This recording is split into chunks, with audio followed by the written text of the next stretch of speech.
Welcome to the Sci-Fi Diner podcast. I'm one of your hosts, Scott Herzog. And good evening, I am Miles P. McLaughlin.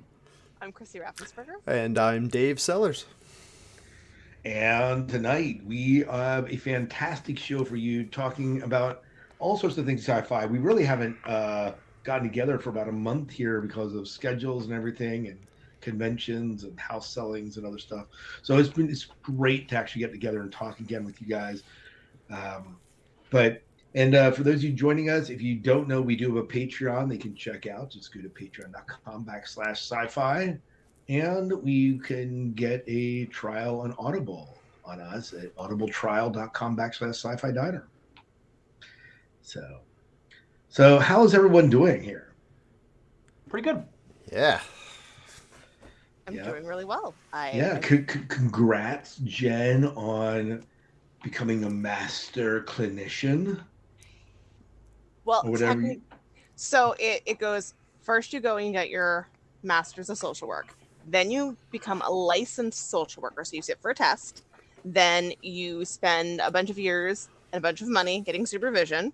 Then you sit for another test, and then you are a licensed clinical social worker, which means that you are able to operate independently. So if I wanted to go out and open my own practice and bill insurances, I could. There's a difference between being a therapist and being a counselor.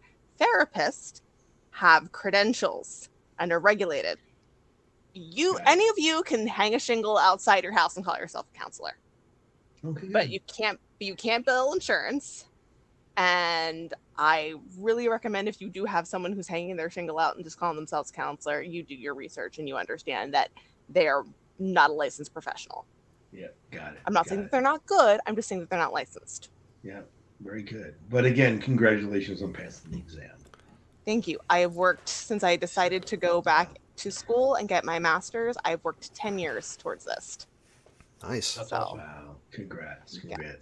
And so if we're busting on Chrissy not doing her homework, there's a reason. She isn't doing her homework, and it's totally legit. But we're still going to bust on it. Oh, yeah. Yeah, absolutely. Absolutely. Yeah, that's right. All right. Well, Miles, what are we going to be talking about tonight? So we are going to get into what's going on in our sci-fi world. There actually was a new Ahsoka trailer dropped a week ago, so I thought we could watch that. And Dave and I have some reflections on Shore Leave. Both of us had the opportunity to attend that con. And we're going to drop an interview that I did with the Alzraquis, father and daughter. Both of them are voice talents. The dad has done a lot of live acting. He had a part in Reno 911. So we want to share that with you. Absolutely. That sounds awesome. Well, why don't we get into it and start talking? Let's find out what is going on in our sci-fi world. And Chrissy, why don't we start with you? I know that you've been busy with other things, but have you had any time at all to do anything sci-fi related? So I have still been playing World of Warcraft. And when I wasn't studying, I did take some brief breaks to read. So as always, I'm a speed reader. So, there was a book called Fourth Wing that was blowing up. So I took it out of the library, read Chosen Ones, by Veronica Roth, which is, I think, the same person who wrote the Divergent series.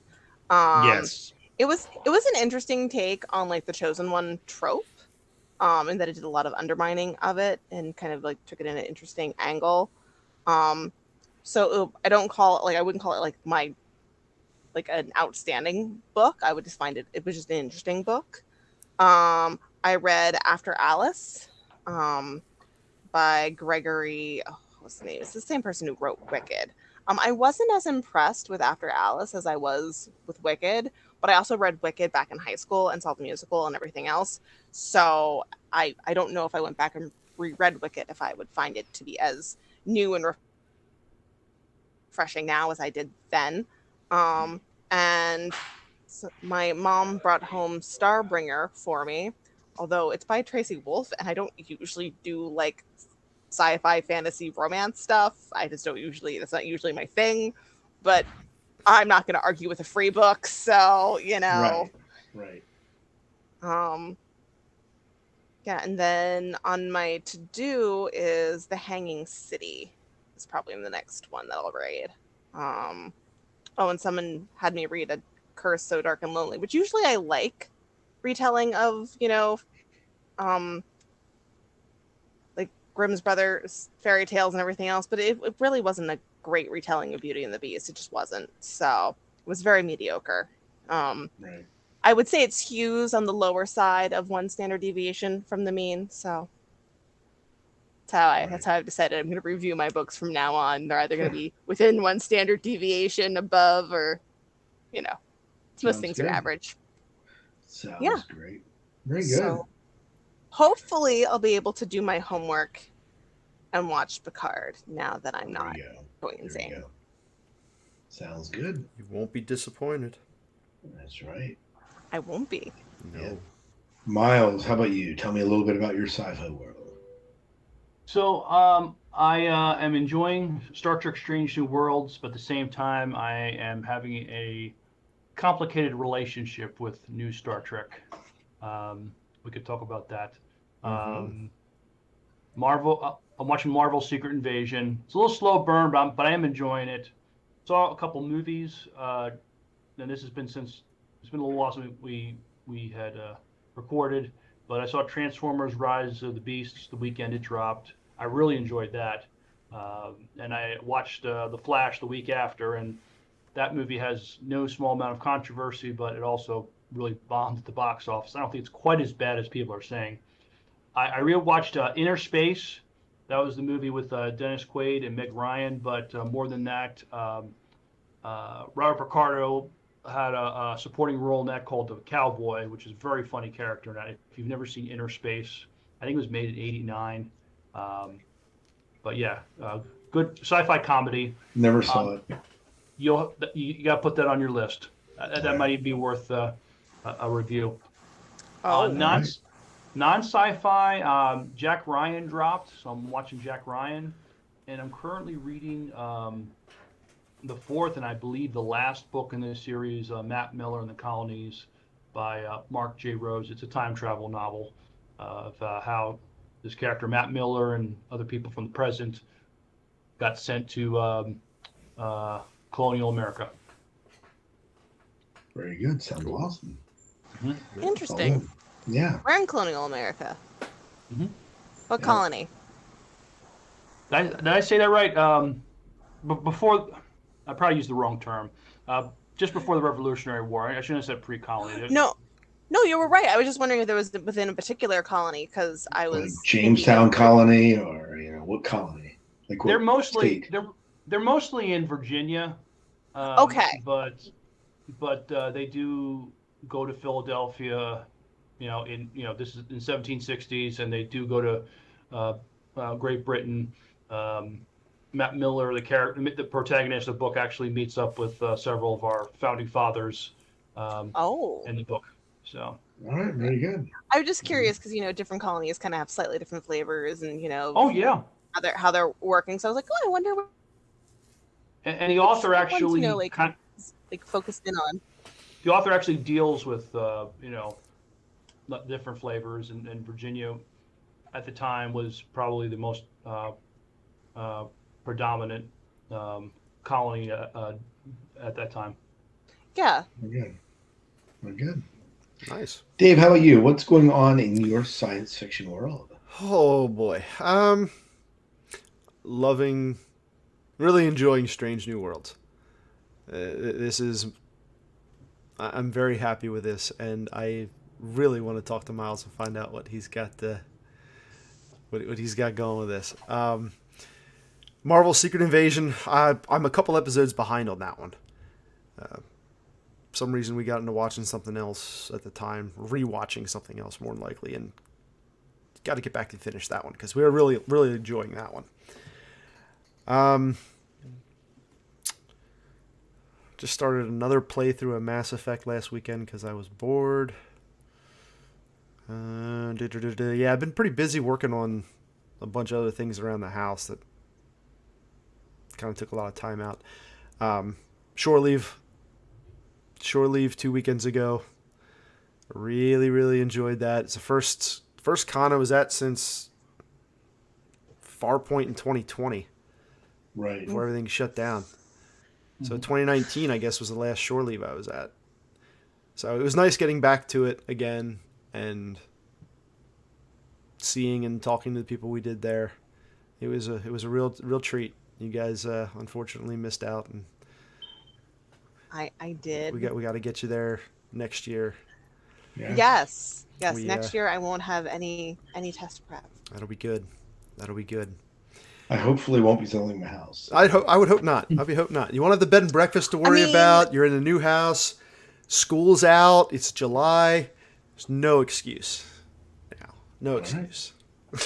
But There you go. yeah, that's pretty much really been the bulk of a lot of it right now. Okay, good. Yeah. Good. For me, I am continuing to read the Dresden Files. I'm up to book 6 or 7. I'm absolutely loving this series. And James Marsters, of course, continues to beautifully read the series. So the reader is definitely a perk, but the writing is pretty good as well. So I I'm really enjoying enjoyed that. the first one. Yeah, you know what? And they actually say the first one is one of the weaker ones. So, Really? yeah, his characters really develop and gain their footing in like the second, third, and fourth books. You know, Which makes maybe sense. I'll have to go back and maybe read the second and third. Like, how many are there? Yeah. 27. Well, I mean, I He's guess still, it won't be. He's still writing them. So, That'll keep you busy for about a week. but you know, it's That's a little One Piece, you guys. Come on. yeah, but Series of you know own what, time. you know what it is I think that you can probably, like, the stories are standalone stories, but the character relationships are developing over them, and you get stuff that's revealed that makes sense to you in a different way than if you're just picking up a book out of order. So well worth it. I would recommend the series, at least trying it out, and then if you hate it, don't continue with it. It's one of these things. Cool. So that is currently taking up my reading time. I'm watching a lot of League of Legends. I am watching Strange New Worlds, and it is practically the only new sci-fi I'm watching. I tried Marvel's Secret Invasion and got through the second episode, and I'm going to need some convincing from you guys to continue, because I'm not sold in the series. And I don't think Disney is sold in the series either, with the announcement that came out yesterday about what they're doing to their shows. But Disney doesn't seem to be sold on anything that they're doing right now. no, they're not gonna, all the shows they've been putting out, they're gonna temper back how many shows and how many movies they're putting out. So so there was that. We saw, Kiefer and I just went and saw Across the Spider-Verse, or whatever the new Spider-Verse movie is. And that was absolutely fantastic. Best reaction. So I read nothing about it going into it. So I did not know that it was a cliffhanger. And we get to the end and they said, to be continued. Kiefer's response is, kill me now. Shouts it across the theater. The theater erupts in laughter. But it was absolutely classic. He and I both loved Into the Spider-Verse. Loved all the different versions of Spider-Man, the cat Spider-Man, the T-Rex Spider-Man, the Lone Ranger and Tonto Spider-Man. I mean, the whole thing. The Spider-Man? No. The Spider-Man. A T-Rex Spider-Man? Oh, and it's actually, they're actually pulling from the comics. This is getting real Rick and Morty here. Yeah, believe me, there are times I wondered. Huh. Dave, no Jack Black Spider-Man? No Nacho Libre. Nacho Libre. So well, there's a reason why I said that, because about 20 years ago at the MTV Movie Awards, when Jack Black and Sarah Michelle Gellar hosted it, this is when they were taking clips from movies and inserting the the co-host in it. After Peter Parker gets bit by a spider, he wakes up next morning looking like Jack Black, and it's Jack Black Spider-Man. You ever saw that, Dave? No. No. But now I'm gonna have to. I'm Yes. sure it's Go on back and watch. YouTube. Yeah, I'm sure it is. I'm sure it's there somewhere. You have Um, to. Yeah, a lot of Easter eggs and cameos in it that are interesting that they pull out. And of course, what made the first one was the art style and some of the way the storytelling is being told, and that continues in this one. So we really enjoyed that. I'm trying to think if there's anything else that I have watched or seen. No, I think that's probably a good rounding of what I've got involved in and what I've enjoyed. Oh, I don't know if we've talked since then, but I did watch the 55 years of Star Trek, the center stage production with Gates McFadden on Amazon, cool. and that was I really did enjoy that series. I learned a ton about Star Trek that I didn't know, and it was just neat. So. Cool. There you have it. Very Good cool. deal. All right. So maybe before we get into things, do we need to have a breakdown here? It sounds like there's some Star Trek love-hate that Miles is having, and we need to do an intervention here to save Star Trek from Miles. I'm more curious as to what it is because I got some feelings about it, but I do want to hear. I do want to hear where you're at, bud. So we talked a little bit about this at Shore Leave. Uh-huh. The episode where La'an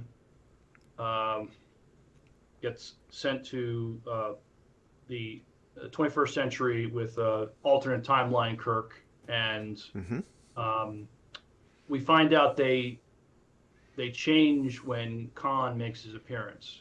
And I'm thinking about it.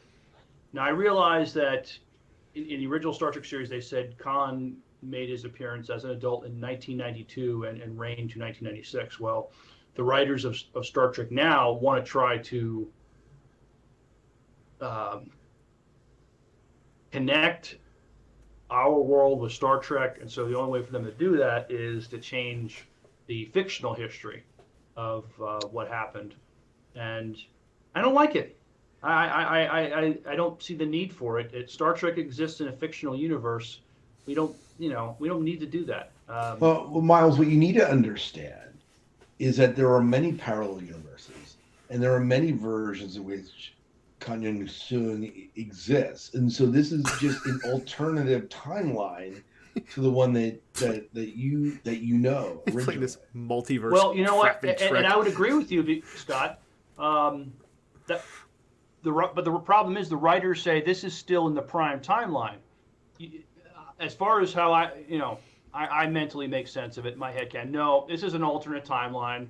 It's similar to what happened before, but it's not exactly the same. There's things I can make allowances for, but there's some things. No, you're just changing. You were just doing something totally different than what the original series did, and that's not the only thing that's bothering me. What's also bothering me is how Spock is treated by his crew. Spock is a senior officer. He's like third in command at this time, and he's not given the respect he deserves. He gives orders. The women, the one pilot, she, makes snarky remarks. Now, I like her character, but there's a time and place for it. You never saw that in the original series. And I'm all for, equality, egalitarian, make things equal, but there seems to be a disproportionate amount of more women than men. I'm for more female characters, and I don't care about, if another Star Trek show make her a female captain, I don't care, but there's just, I don't necessarily like how the men are treated on the show. Now, I understand the women in Star Trek weren't always treated the best, and, we got to do better, but I don't think we do better by treating the men um, you know, by diminishing, by Do you feel mistreating. like that's all the men in Stranger Worlds? Not all the men. But I don't think, but I don't. I'm not sure. Like Spock and even Pike necessarily gets the respect he deserves. I mean, they're just for their positions. You know, it just you know, I'm not sure. It seems a little too loosey goosey at times. Um, and there's a there's a scene where they had these techs doing some upgrades on the ship or maintenance, and they're getting grief from the female officers. It's like, you know, I sort of know what they're trying to do story wise, but I'm not sure it's necessary. So I'm not giving up on Star Trek. I'll probably still, I'm gonna still watch it. It hasn't, gotten that bad for me yet, but I have. But for me mentally, for my head canon, I have to treat it like it's happening in a different timeline. This is not the prime timeline. This is another timeline that this is happening in it. And if you're going to move Khan almost 100 years into the future from when he was supposed to be, you created an alternate timeline from the original. I guess my question, Miles, is so I totally get what you're saying. If we're talking about and you and maybe Dave, who are I would consider more Star Trek purists, than I, and I don't know, Chrissy, where you fall in that, but like I get what you're saying. Like we want all the I's to be dotted, all the T's to be crossed. I also look at it and saying, if we want Star Trek to remain relevant, then there is some updating that needs to happen, aka, minimally with the ship.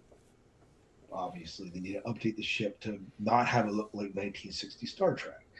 They need to, if they want to make these, if Khan's a really essential part of Star Trek and they want to make it relevant, like having him appear as a kid is a new dimension that we haven't seen a Khan.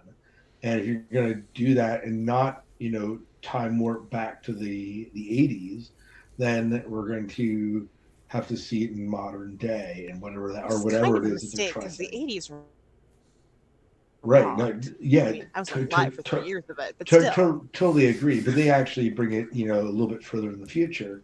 Like, just saying, missed opportunity. You could have been playing the Atari. Come on. How cool I would that know, have been? seriously. I would have loved to see them going back in the 80s. That would have been a lot of fun. But fun. I don't know.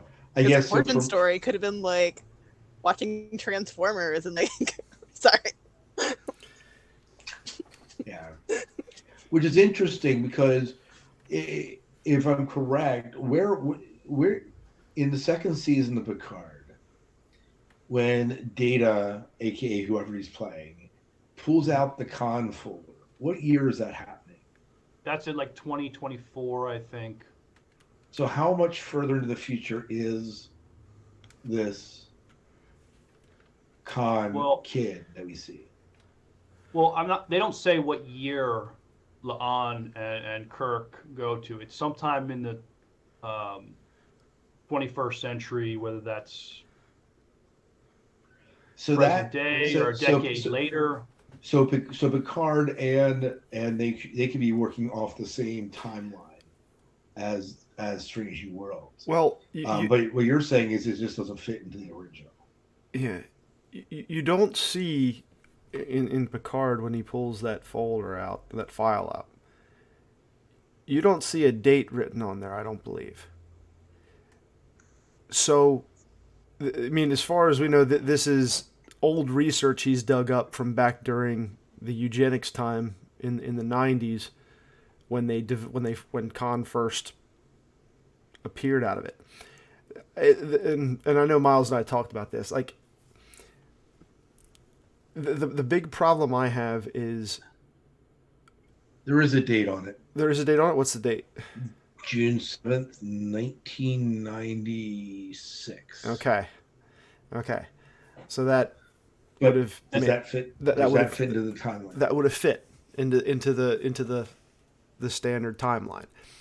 The problem is with the whole backstory of Khan and the eugenics wars and all of that was a pivotal point in humanity's history in the Trek timeline, where humanity actually learned something out of this, and it took them in a certain direction. That direction led to something else, which led to something else, which ended up leading to the fallout after World War III, bringing on Zefram Cochrane and First Contact. When you delay all that now, you're pushing everything else down the line. So, in Trek time theory, this ain't the Marvel multiversal cinematic horsecrap universe. The sequence of time is actually something they try to hold pretty important in Trek. All that's now delayed. So when you get back, when Leon and Kirk get back to their time, their proper time at the end of the episode, they're already too far advanced from where they should be if you're counting steps along the way, because of the delay of the eugenics issues and whatever developments and cultural and moral and philosophical advancements humanity makes after that horrendous mistake. And you're delaying things, and you're holding humanity back.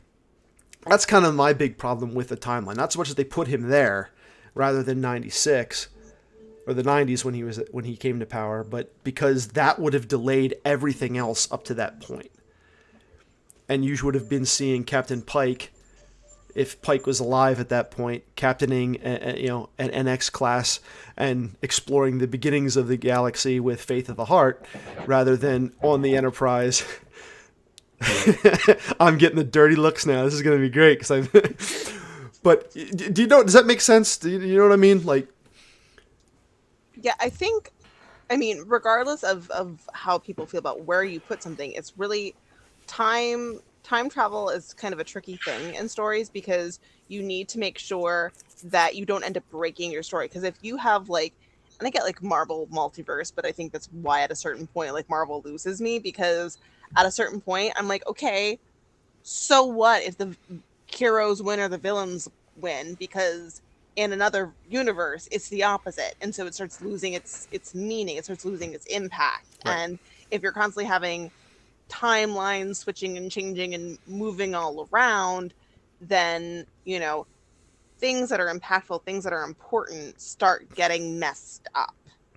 And there's long-term consequences for even say pushing back an advancement by a couple years, or even a few days. If it's a medical advancement, well, now one person died of cancer and one that should have lived, and then that starts off a whole chain of events. I mean, the butterfly effect is something people talk about. right. So, having that,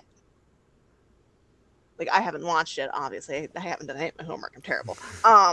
But just as soon as someone starts talking about time travel and this, that, the other thing, my brain immediately goes, I love time travel, but I also hate it, because it's so easy to break your story and break your universe if you're not careful with it, because things start to become meaningless. And when your story loses meaning, what's the point?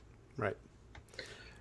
Kind of like even in season 2 of Picard, when they went back and it was his, I don't know, great niece, twice removed, whatever the heck it was supposed to take that shuttle flight, and she was all nervous, and they were trying to, and Right. Spiner was trying to stop her. She needed to get on that flight because that was a key event for other things that would have happened down the line to lead to where they're at.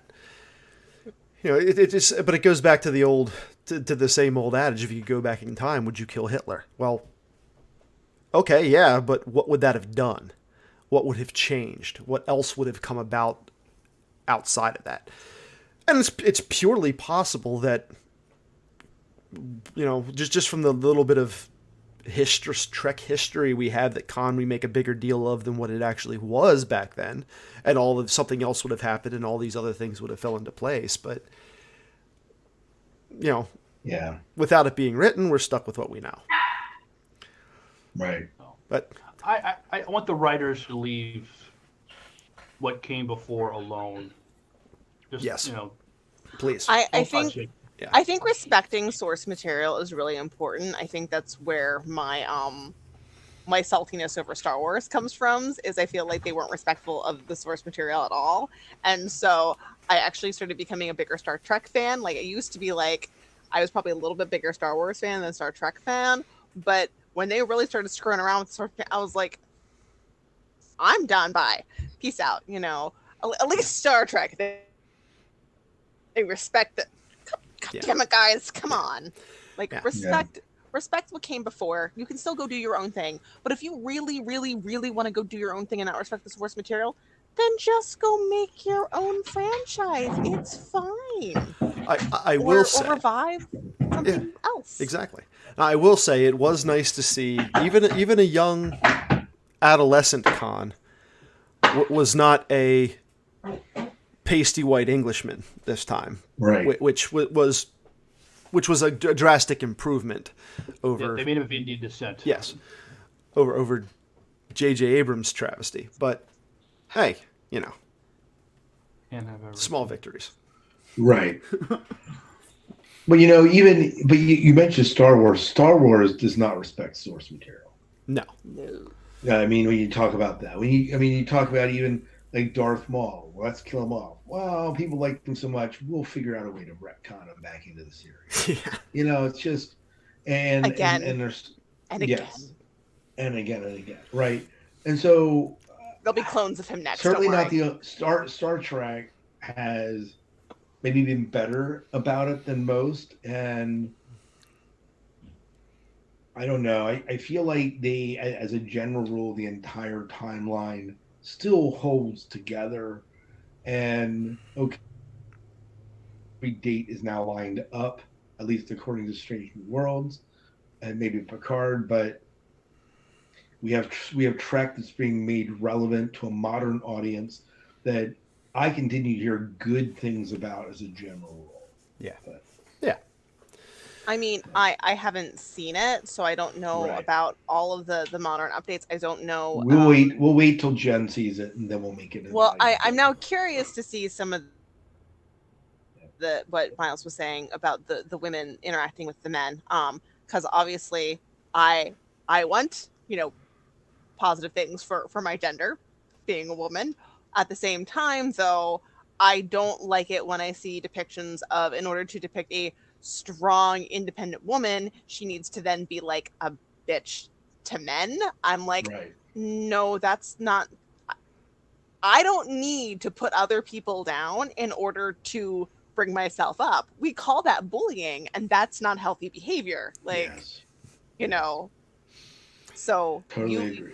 you can just go off and be awesome, and other people can be awesome too with you. And in fact, it would be better if you're like, I'm awesome and you're awesome, and we're gonna go be awesome together. Yeah, I'm gonna have to watch that a little closer now, Miles, because the more I'm sitting here thinking about it, I'm going, I don't think he's wrong, but I'm gonna have to really look at that. I didn't really pick up on it when I was watching it. It was like I just got engaged in the story. Yeah. But it wouldn't surprise me if some of that was happening and I was just missing. And go back into like the whole thing of respecting the source material. Now, granted, back in the 60s, they still didn't have, it all figured out. We don't have it all figured out, goodness gracious. But, the idea, and I understand maybe it was a little bit too rigid. Some of the idea was it was supposed to be a little bit more of a utopian society. And so I would hope that we would be depicting a little bit more aspirational things. Like, yes, still keep people human, they're not going to all be like transcendent monks from some sort of, monastery of, flat affect, everything else, or however, whatever people think utopian societies look like. We won't get too far into that. But, let's have a little bit more aspirational, and ladies, we can do better. Just because the men were assholes for how many, generations does not mean we need to be. Like, seriously. Right. I guess the other thing, you mentioned something that kind of hit me, Chrissy, as you were talking. They're kind of figuring out Star Trek in the 60s, right? Yeah. Not every episode, Dave, Miles, you can maybe collaborate this more than I can, but not every episode that comes out of Star Trek is a wonderful piece of science fiction. Am I right about that? One word, Lazarus. Yeah. So I'm just so you Box have brain. Yes. Yeah. So I mean, if we take these and say what came in the original series is canon and can't be altered, and we also established that there's some kind of bad Star Trek and they were figuring stuff out and building it on writers' deadlines as they went, and maybe writers, they weren't concerned so much about a Star Trek Bible and making sure everything lines up, is it then possible that we can make an allowance for us to adjust things in the future because they really don't make sense? I would agree. I would agree with the point. premise to a point. And it's always been one of those things that I've loved about the series, period, the franchise, period, is that for my whole life, up until 2009, they worked hard at keeping everything building off of the other. Everything was in line and in sync. Yes, you are going to have episodes where your stories are just horsepucky. I mean, it just so dumb and ridiculous. Really, Dave, such language. Well, I'm trying to class it up a little bit here, Yeah. Chrissy hasn't dropped an F-bomb yet tonight, so I'm just trying to keep it a little bit more above. See, there we go. Now we just, okay. There you go. You're welcome. Just keeping our rating high, don't you worry. There we go. Well, okay, Dave. So, horse shit, got it. Yeah. So, but everything that built the universe that I'm watching and indulging in has been pretty well lined up. I mean, things are referenced back, things line up, all this kind of stuff to the absolute best humanly possible. Internal consistency, exactly. And when that gets disrupted, the true Trekkie nerd in me gets a little hot sometimes. Understandable. Yeah. For anyone who is new listening, just reference back to any of our old recordings when we talk about the 2009 movie era of his favorite Star Trek. Yeah, my favorite Star Trek. His favorite Enterprise too. Oh God. So I could agree with that if you want to do that kind of stuff, but retconning crap to change it from before, I've never liked that. Whether Trek's done it, whether Star Wars has done it, no matter who's done it, that always kind of bothers me. It's like, you know who we need to get in this conversation is Dayton Ward, because isn't he supposed to be a gatekeeper that's stopping this stuff from happening? Oh, well. Yeah. Anyway, well, yeah, wasn't he? Yeah. We'll have to get him on. We'll have to get him on to talk to him about that. Well, not to reference another controversy, but sometimes you have people who are very devoted to the source material, heavily involved in, a production, and then all of a sudden, they get pushed out or, told to shut up because the other people in charge went to go write their own stuff and no longer want to respect the source material. Yeah. And then plus when you're getting a paycheck from it, I think the writers are free to accept or reject whatever. That is true too. I mean, Dayton, I think he would probably be a consultant role. Right. So, they can accept it or reject whatever he has to contribute in that regard. But I want to be careful. I'm not saying we need to go back to the same tone of the 60s. In the 60s, while they accomplished a lot of good things, they didn't always write women really well. I don't want to go back to that. Right. And I mean, there are people that say I can't watch 60s Star Trek. It's too misogynistic, and I'm not advocating for that at all. It's just I think the pendulum has gone the other way, and it's it's not needed. Keep next gen and DS9 as your baseline. They seemed to do that really, really well.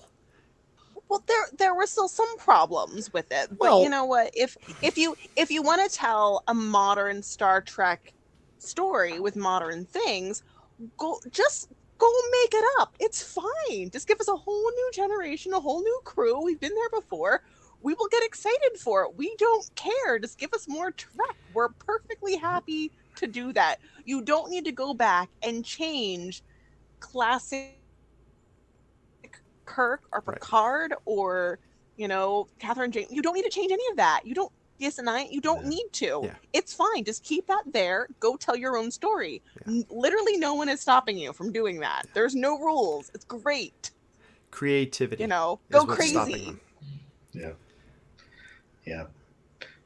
Well, we should probably move on. Yes. Probably should. Okay, but great conversation. Before we move on, I'm going to pause the recording. I want to swap out batteries, and then I'll be back and we'll continue.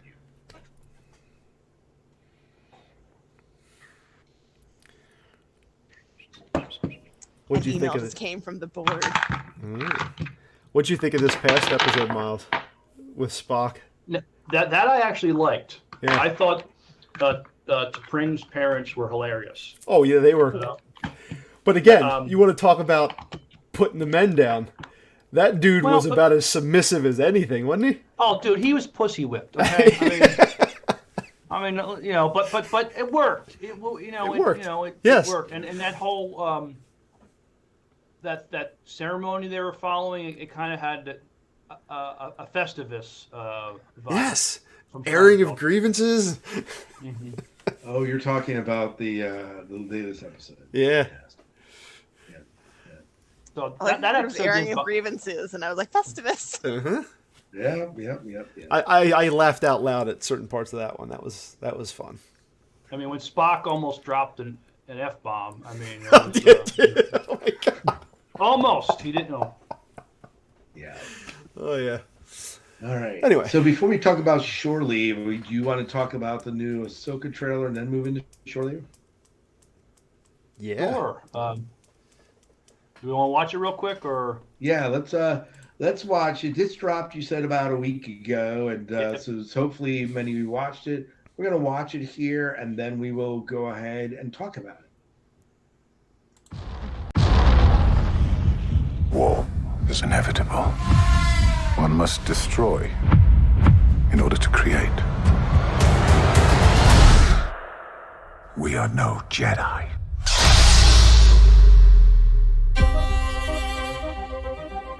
I started hearing whispers of Thrawn's return as heir to the Empire. What happens when we find Thrawn? Power, such as you've never dreamed.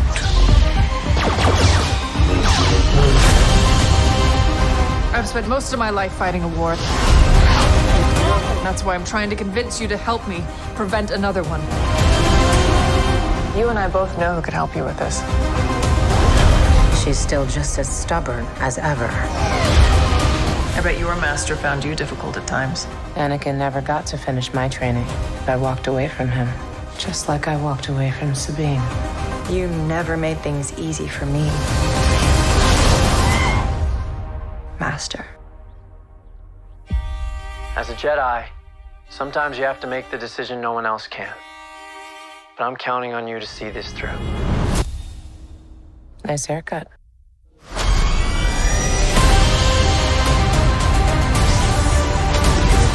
Sometimes we have to do what's right, regardless of our personal feelings. Buckle up. If we don't stop Thrawn, everything will be in vain. You have no power. Anakin spoke highly of you. I'm not here to discuss my past. We have a lot of work to do. Once a rebel, always a rebel.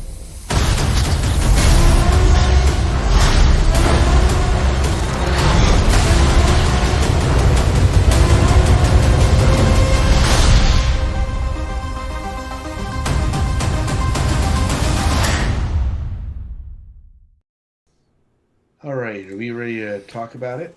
Oh boy. Yeah. Yeah. I'm really looking forward to this. Okay. All right. So let's talk. What I guess what jumped out to you in this trailer as you watched this trailer? Finally seeing Thrawn's face. That these Yeah. people, So let's talk about Thrawn's face. Sorry, a little bit broader in the chin than I was expecting, because Thrawn's always been depicted as more narrow-faced lower on. So, yeah. But acceptable. Yeah, when you're using the actor to keep the same voice as in the cartoon. Yeah. I get it. I can live with that. do we know? Yeah.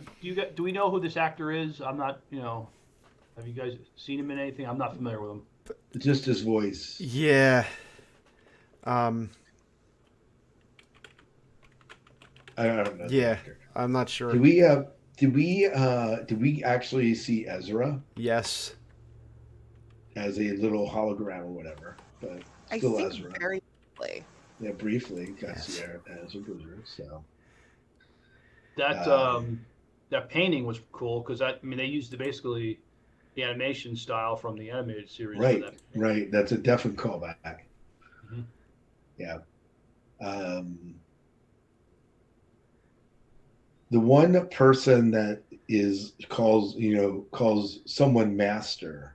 Who is she referring to? Is she referring to Ahsoka or referring to Hera? I think she's talking to Ahsoka. Okay. Yeah, and I was like, I don't remember. Well, that could be something that's being. Jedi. Well, I don't think she is, but I know at the end of Rebels, Sabine and Ahsoka went off themselves. Oh, so this is maybe continued training. Master, not as in Master in Jedi, but Master is. Yeah. They went off looking for Thrawn and Ezra right after Rebels to try to find Ezra again. And the previews really allude to a point where they went their separate ways. And Ahsoka walked away from her. Yeah. But now she needs her help again. And we get the Bam back. Bam back. It's going to be great.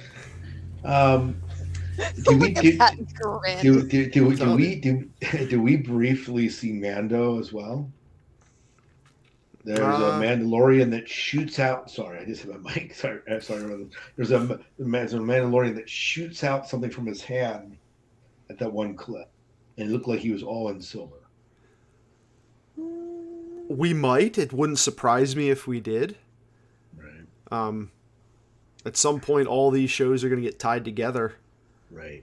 So we get lots and lots of callbacks, but are they actually going to respect what came before? Or are we just going to go off and do our own thing?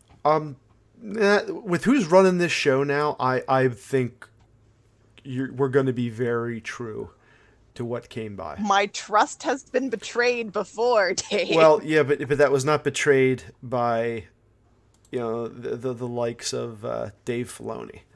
So, does Filoni have his hand on this one? Filoni is the creator of this show. Yes. Okay, well, then that makes me hopeful. Yeah. Yeah, and a director, and a writer. I don't know. Yeah. I don't know. I don't trust these people. Oh, Filoni, you can. When Star Wars hit its troubled time, there was one set of footprints in the sand, and it was Dave Filoni's. Yes. Okay. Oh my. That is okay. That is probably that's positive. I did like that one lightsaber that's on like a circle thing that's whirling. I'm like, reminded me of like Grievous with his like forearms whirling lightsaber. Oh, it's like the Grand Inquisitor. Yeah. I was saying Inquisitor, I thought. That's an Inquisitor thing. Yeah. It's fantastic. So we You all can tell the Now, Star what's- Wars nerds here. yeah. What's the story between they're not Sith, they're not Jedi. They have these orange lightsabers. Right. Yes. So Or, I'm betting the old man dates back to the pre-Empire Jedi Order. Because if you listen to him, there was he said something in there talking to Ahsoka that Anakin always spoke very highly of you. So who knows where he came from? Yeah, that I am so very curious to find out where those two are. Right. And it looks almost like a father-daughter pair, just from sheer visual age-wise. And yeah, so that's a big mystery right there. But it sounded like before some other things I read that they're looking for Thrawn as well. But I don't know. Yeah. A couple of weeks we'll start to find out. Yes, we will. But yeah, lots of callbacks to Rebels. You saw Mon Mothma there. Yes. Which this is a live-action version of Rebels for many practical purposes. It's so great. He's like a kid at Christmas. Look at this. He's so happy. He is. The only thing that would make me happier is if they put like in the closed captions of this show what Chopper actually says, because that would be fantastic. He's got a mouth about as dirty as you, Jen, from things I've read before. I was gonna say, he's got a mouth about yes, they do have to keep the ratings somewhat family friendly. Correct. So you put in the captions. Incidentally, I did learn how to swear from an actual sailor, so they taught you well. He totally did. Yeah, but it looks like you're going to see Anakin Skywalker, Hayden Christensen actually playing Anakin again in like a flashback or something here. He's credited in an episode. He must be having so much fun now. Yeah, you would. Oh yeah, he's been vindicated, big time. He's had a career resurgence. Yes. Well, I mean, like I think a lot of the problems with his character in those prequels was not because he can't act. I mean, goodness gracious. Right. If Ian can't redeem a movie, like no one can. That man is just chef's kiss in everything he does. But if he was not able to save it, no one could. Right. Right. Oh, we get to have Captain Rex coming back too. Ooh. Yeah, Tamura Morrison's playing him again. So well, not Boba Fett, but Captain Rex. Yeah, that version of the clone. I'll take it. Yeah, absolutely. Well, good. So we're looking for, when does Ahsoka drop? Did I hear correctly? August, which means we only have a few weeks to wait. Yes, we do. August. Do you know what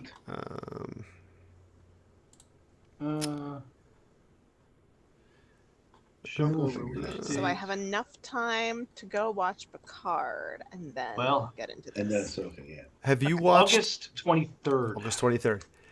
Have you watched any of the Tales of the Jedi shorts?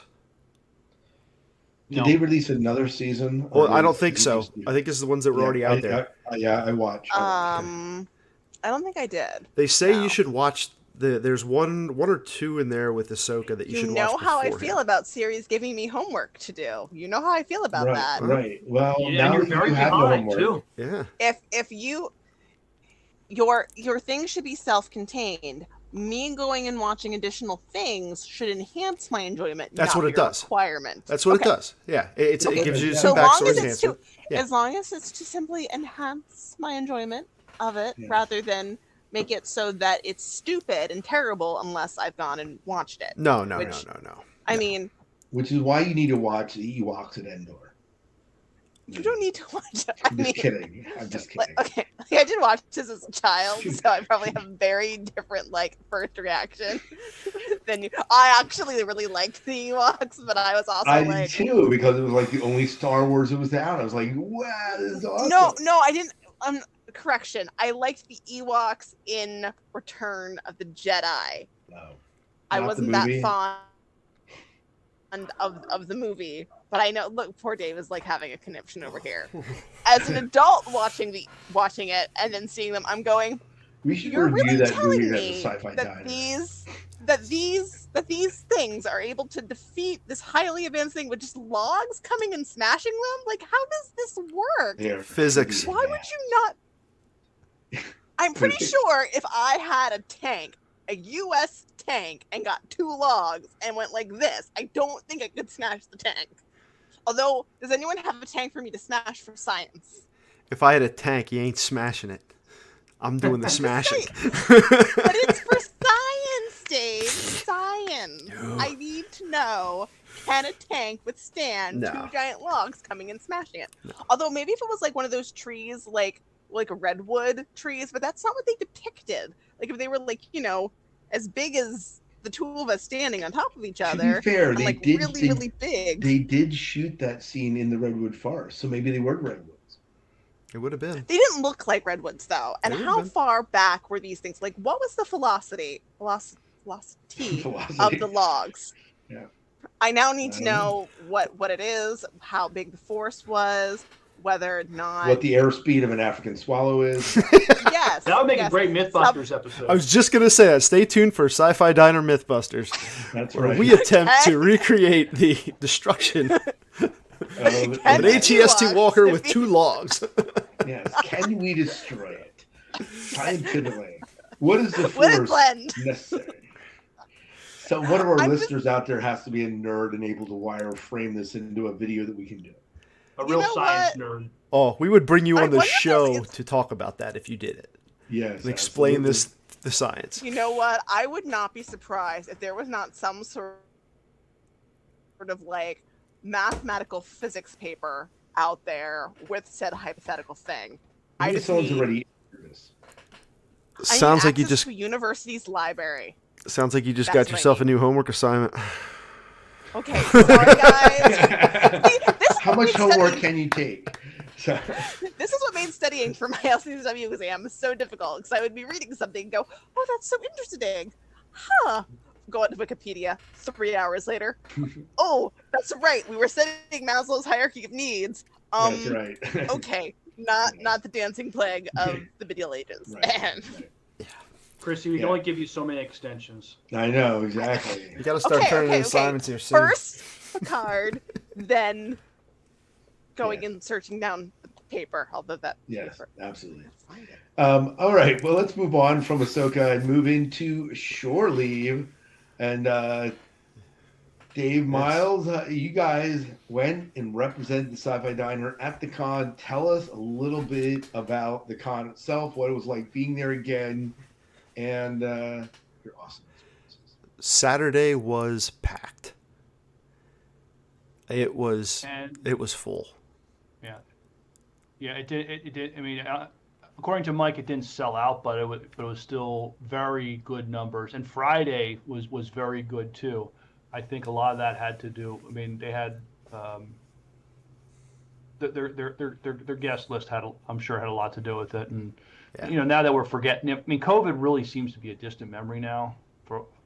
I hardly see anybody at the con with masks, so people feel safe to be in these big, large group settings, which is good. But Fridays are usually a little on the light side, but I thought it was pretty busy. And Saturday, if you had a celebrity guest panel going on in the one big room, it was still very busy elsewhere. And God bless Claudia Black and Ben Browder. Ben Browder, they're the ones that agreed to do free autograph signings for a certain period of time, and their line did not stop. I got to Ben Browder. I could tell he was a little punchy, and I just said, "Hey, I appreciate you doing this. God bless you for for doing it." And he acknowledged me, just that that was appreciated, but I could tell he was getting a little punchy. I had few seconds to talk to Claudia Black. Hey, I saw this new movie you're in. I'm interested in checking it out. She said, yeah, but it didn't, it didn't end the way I thought it was going to end, but I still had a good experience doing it, whatever. So she's in this movie called Deus. It was out a couple years ago. It's free on Tubi. But it looks interesting. But yeah, they had a very, very good crowds the whole weekend. We were only given a chance to interview 4 celebrity guests. Picardo agreed to do it, but he said, look, I'm going to be busy doing this and this and this. Try to catch me when you can. I didn't catch him. He was just, and Peter Macon, he had said yes, he would agree to an interview on Saturday, but I went to see him Friday, and he said no, I'm just too busy and all that. But I just look, thank you. It's nice to see you here. Hopefully, we'll see another season of the Orville, and I'm told some people when they come to these cons, as far as the press or podcasters, act a little entitled toward it, and I try to distance us from that, just saying, yes or no, we're still happy to see you here and stuff. So yep, right. But we still got. Let's see, we interviewed Bonnie Gordon. We got to interview Aaron Douglas. Douglas from Battlestar Galactica. Yep. And I did get to. I had a really nice interview with Robert Duncan McNeil. Nice. And I got to interview James Swallow. He's written a lot of Star Trek novels that I've read over the years. He's a Brit, and he's written a lot of his own material too. So I had a nice interview with him too. So that's cool. So I'm grateful for what we got. But absolutely. It was a very busy con, Mm-hmm. and I think with Browder and Black, and a lot. Robert Duncan McNeil's autograph line was always busy too, and Grace Parks was. Grace Parks was huge. It kept went past the if you're familiar with the layout of the hotel, it went past the restrooms. It was just like as far as people. Wow. Down to the information desk, it was always long. Yeah, hers was very long. So I think there's a lot of demand from fans want to get some autograph signings or pictures or whatever. So and Bonnie Gordon she was such a sweetheart. Oh yes. My God, you come up and talk to her. She would sit there and talk to you for like 15, 20 minutes. Like, she never had a really long line, but she really engaged with anybody who came up to her table.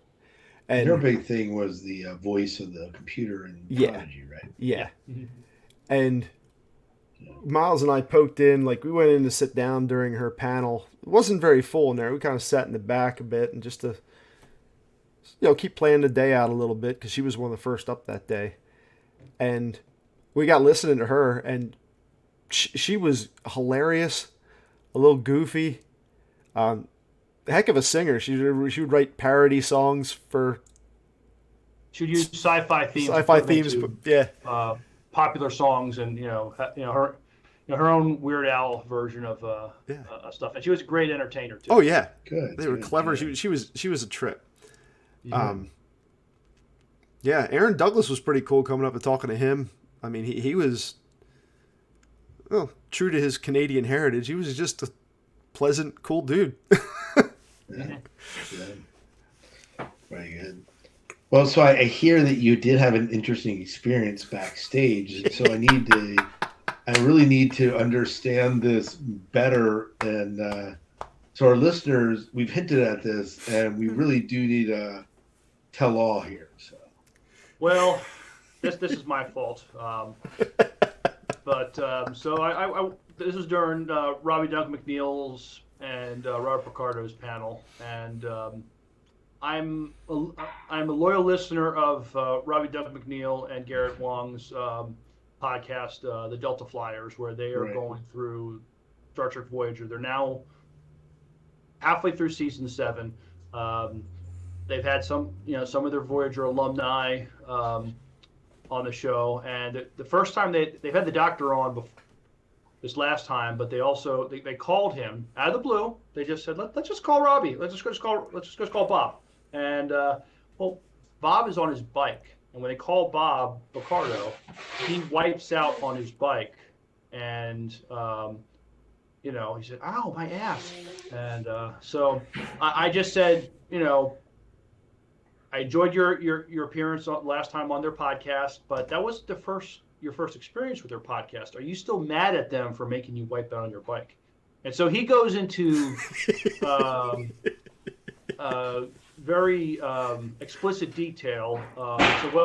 About his injuries, but he said, look, there are still pending lawsuits, and we're still litigating and stuff like that, and for my pain and suffering. But he said, but yeah, I did a number on my ass, and look, after this is over, we go backstage. I can show you later. And I'm thinking, well, this is the best offer I've had in a long time. But, he actually said that too, which made it even funnier. This a long time. I mean, COVID so Robert Picardo basically offered to show me his ass. I mean, very nice. Everybody. Typically, the doctor's the one asking to see your ads. So the fact that this is a role reversal. This is good. Yeah, and I think everybody seemed to enjoy that. I just pretend to, let me see your ass, Robert. I mean, Bob. It wasn't awkward at all. But yes, that was my question. Solicited response of, you want to see the scars on my ass? But no, that panel was funny. These guys love busting each other's balls, and I think Picardo gets the advantage more about that. He's just quicker and more wittier. McNeil is a great producer and director, and his acting is great. But Picardo, I mean, there's just he is just at a different level as far as his he a lot of what he does is comedic, so he has that timing. And right. I opened the door, and I had to walk in. As you're talking about his butt walking in, okay, I'm a bit disturbed, Miles. I'm disturbed too, Scott. It's, but still, it was an offer. Like, he had to consider it. It was the best one he had in a really long time. It was like, let me consider it. Let me think about it. That's my life today, folks. But Genius idea. If we have something in our sci-fi worlds, as we're having our discussions, that is just real garbage. Like, let's say we go to review, we talk quickly about like Howard the Duck. We can put that in the segment Fantastic of the movie, by the way. Yeah. We can put that in a segment in the Sci-Fi Diner called Robert Picardo's Ass. I'm all for that. I'm all for like putting that in Robert ass. He will appreciate such thing. I think he would get the humor in it. Yeah, he would. I think, but I don't. I'm just saying that he might not appreciate the idea of such things. Let him come on the show and tell us how bad it is. Yes, absolutely. Yes. Hey, he offered. It's he opened that. He opened the door. I opened the door, but he opened another door. When you say offering his ass and then opening the door, I'm wigging out a little bit. All right, should we talk about something else? just saying that I'm a little bit like. Me taking us. Oh no, this is amazing. Non-PG things. Yeah. This is we're straying later into the diner's evening, obviously. I'm just saying. Now this is in Miles context is usually of the him one who having keeps us wholesome. Yeah.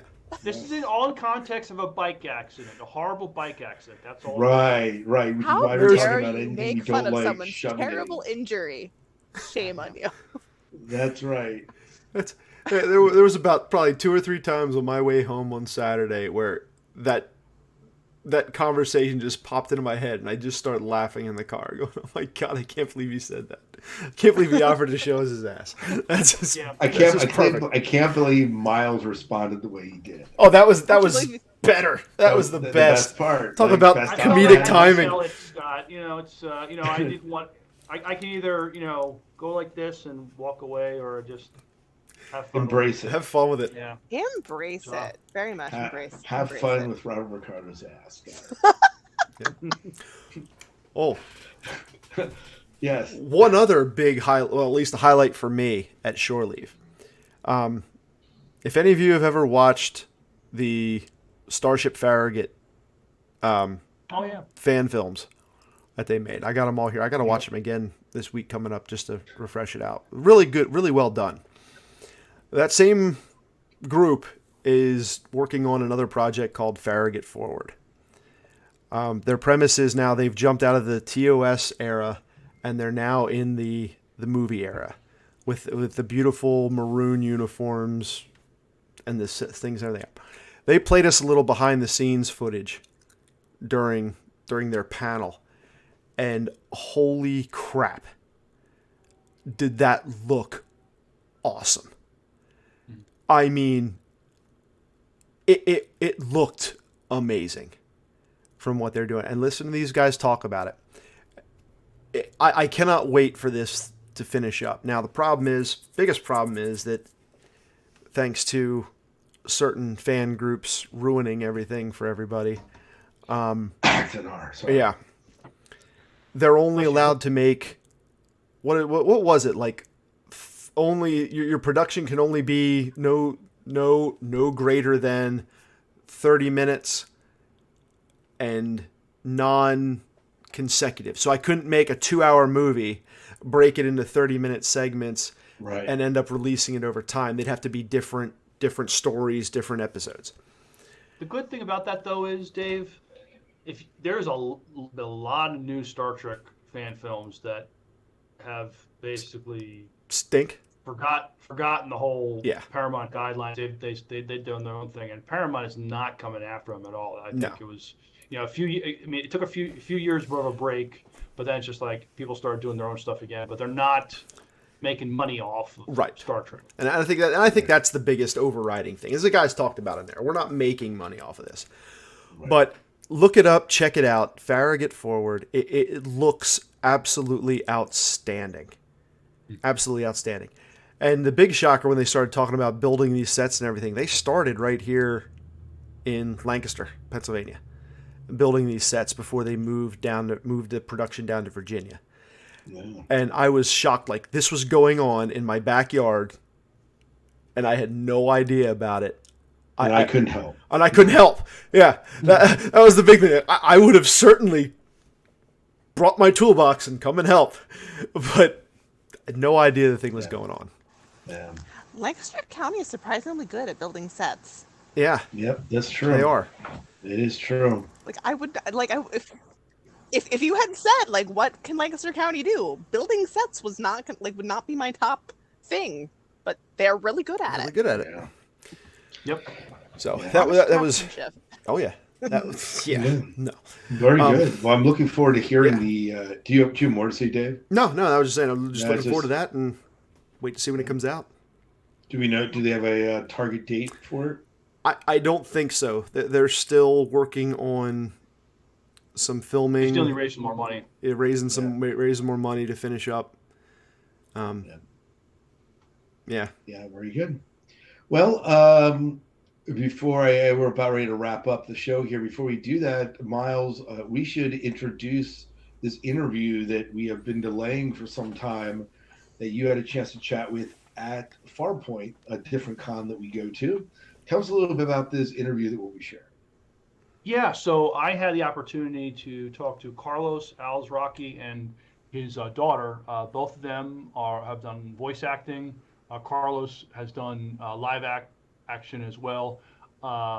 His daughter is doing the voice of Rok-Tahk in Prodigy. Now, at the time, we didn't know that Paramount is basically pulling the plug on Prodigy, although there are efforts to try to keep it going. I think I heard they did film season 2. It's just they need but the problem is Paramount's not probably won't air it. Yeah, I read somewhere they're going to be airing it on another network eventually. Yeah. But I got a chance to talk to both of them at Farpoint about 6 months ago. But I had a nice little conversation with them. Yeah, well, we'll share this conversation and then come back after the interview. So enjoy.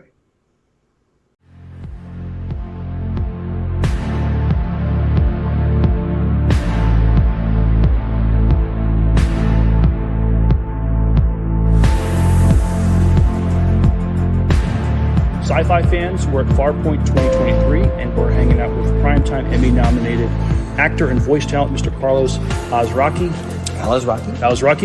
and his very talented daughter, Rylee Alzraqui. Mr. Alzraqui's IMDb resume is an impressive list of giving life and voice to characters on such well-known franchises such as Despicable Me, Beavis and Butthead, Star Trek Lower Decks, as well as being part of the successful comedy Reno 911.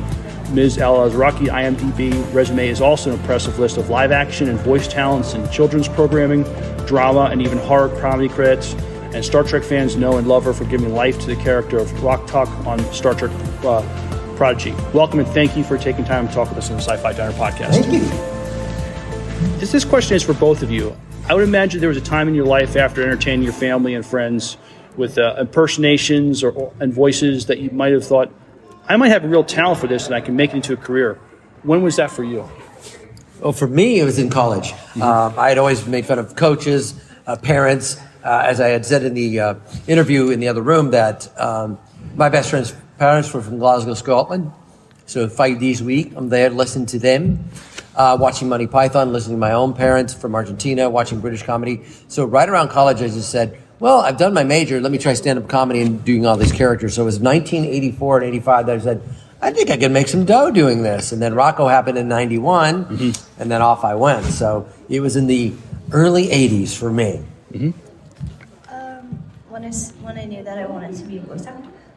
Or when you could make a living doing this? Probably when I started doing more roles. I started off with Doc McStuffin, and then I started doing Summer Camp Island and stuff like that.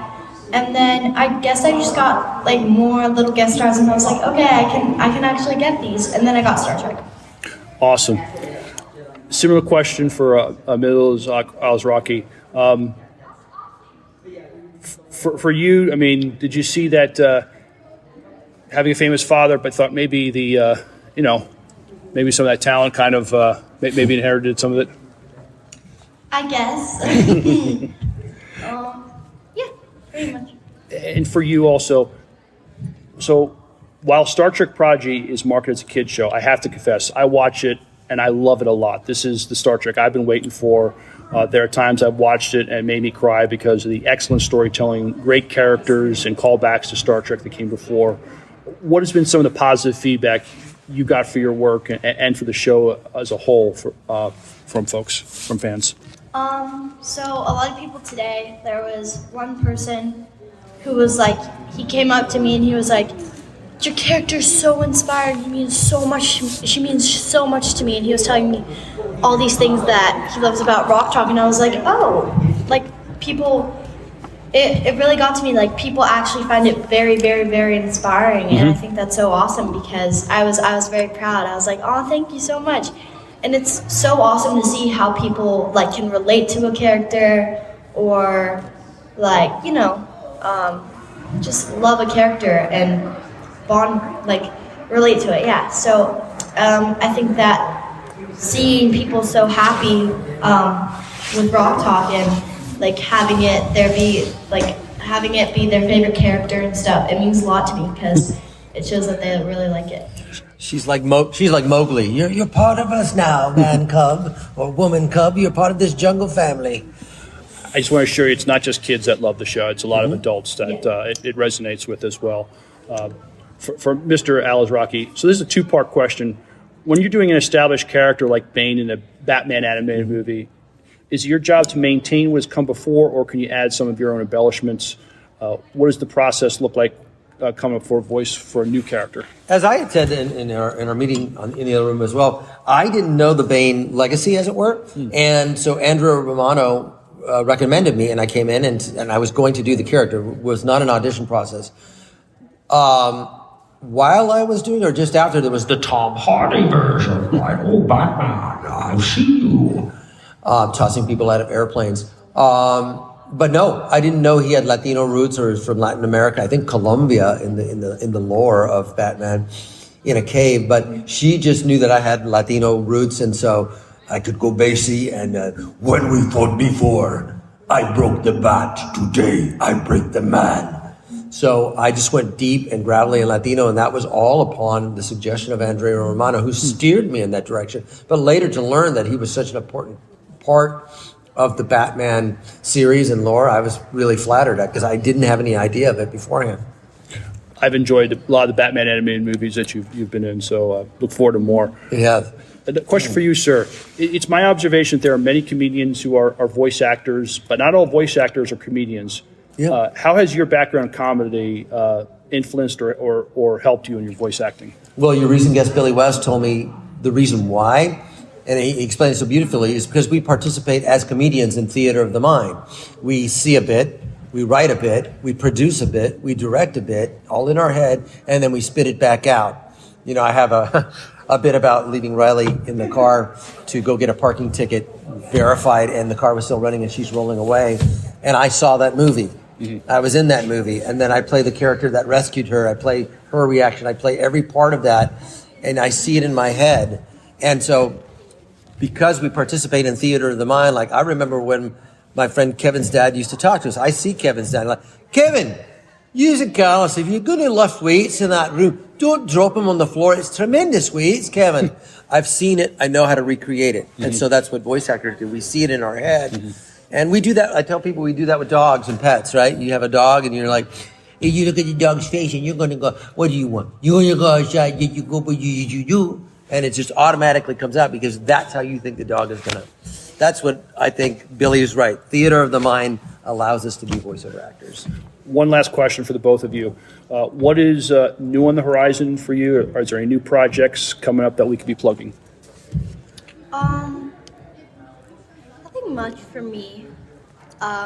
There's the possibility of more, maybe? More Star Trek projects? Maybe. Okay. Fingers crossed. There have been good signs so far. Okay. Hopefully. I've gotten a few on-camera auditions for a few stuff. Hopefully, you never know. But nothing coming up for me. Not really, no. Okay. I've been guesting on Exploding Kittens, I think later to be named Godcat, Bad Crimes, and then currently on Camp Coral, playing Nobby, and a guy named Harvey, who's like always got conspiracy theories. And then Rock, Paper, Scissors with Tom Lennon and Ron Funches is coming out sometime later in 2024 with sort of photorealistic backgrounds, and it's rock, paper, scissors as apartment roommates going through all their adventures. It's really fun. And Farzar is right now. I play Zobo, a cute little thing that loves chaos. So rock, paper, scissors is the big one coming out in 2023. Well, it was a pleasure speaking with both of you. Thank you so much for taking time to talk with us today. Thank you. And we'll end the interview there. All right. Thanks so much. It was great meeting both of you. Thank you.